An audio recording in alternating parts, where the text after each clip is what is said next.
ডেমোক্র্যাটদের নীতির তীব্র সমালোচনা করে অবৈধ অভিবাসী বিরোধী অভিযান আরও জোরদার করার ঘোষণা দিয়েছেন প্রেসিডেন্ট ট্রাম্প। পাশাপাশি নির্বাচনে ভোট দেওয়ার জন্য নাগরিকত্বের প্রমাণ বাধ্যতামূলক করতে কংগ্রেসকে আইন পাশের তাগিদ দেন তিনি।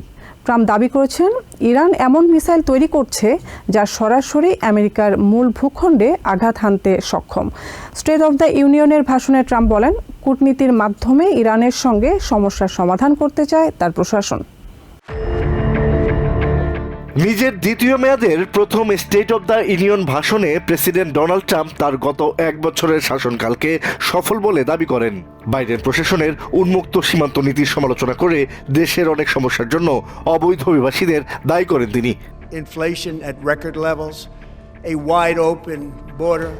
ডেমোক্র্যাটদের সৃষ্ট ইতিহাসের দীর্ঘতম শাটডাউনে দেশ 2% জিডিপি প্রবৃদ্ধি হারিয়েছে বলে দাবি করেন ট্রাম্প। হোমল্যান্ড সিকিউরিটি ডিপার্টমেন্টের অর্থায়ন বিল আটকে দেওয়ায় তাদের তীব্র সমালোচনা করেন তিনি। You've seen nothing yet. We're going to do better and better and better. This is the golden age of America. প্রেসিডেন্টের ভাষণকালে রিপাবলিকান আইন প্রণেতারা বারবার দাঁড়িয়ে সম্মান জানালেও ডেমোক্র্যাটরা প্রায় পুরোটা সময় জুড়েই বসেছিলেন। ট্রাম্প যখন মিনেসোটার সোমালি অভিবাসী কমিউনিটির ওপর দোষারোপ করে জালিয়াতির বিরুদ্ধে যুদ্ধ শুরুর ঘোষণা দেন, তখন ডেমোক্রেটিক কংগ্রেসম্যান ইলহান ওমর ট্রাম্পকে মিথ্যাবাদী বলে চিৎকার করেন। নির্বাচনে ভোট দেওয়ার জন্য নাগরিকত্বের প্রমাণ দেখানো বাধ্যতামূলক এবং কিছু ব্যতিক্রম ছাড়া মেইল ইন ব্যালট বাতিল করতে আইন পাশ করারও আহ্বান জানান ট্রাম্প। তিনি বলেন, যারা এমন আইনের বিপক্ষে তারা কারচুপি করতে চায়। অর্থনীতি ও অভ্যন্তরীণ বিভিন্ন বিষয়ে দীর্ঘ বক্তৃতা শেষে প্রেসিডেন্ট ট্রাম্প কথা বলেন মধ্যপ্রাচ্য প্রসঙ্গে। তিনি দাবি করেন, ইরান এরই মধ্যে এমন ক্ষেপণাস্ত্র তৈরি করেছে যা ইউরোপ এবং আমেরিকার সামরিক ঘাঁটিগুলোর জন্য হুমকি। তবে গত বছরের হামলায় ইরানের পারমাণবিক কর্মসূচি ধ্বংস হয়ে গেছে বলে আবারও দাবি করেন ট্রাম্প।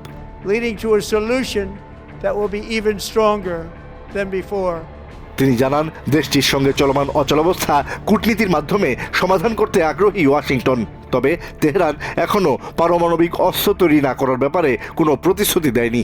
গাজার যুদ্ধবিরতিকে নিজের অন্যতম সাফল্য হিসেবে তুলে ধরে ক্ষমতায় ফেরার পর থেকে 8টি যুদ্ধের অবসানের দাবির পুনরাবৃত্তি করেন ট্রাম্প। ভেনেজুয়েলার নেতা নিকোলাস মাদুরোকে আটকের ঘটনাকে আমেরিকার জন্য একটি বিশাল বিজয় হিসেবে অভিহিত করেন প্রেসিডেন্ট। জানান, রাশিয়া ইউক্রেন যুদ্ধের অবসানের জন্য কঠোর প্রচেষ্টা চালাচ্ছে তার প্রশাসন। Asad real, TVN 24 news desk.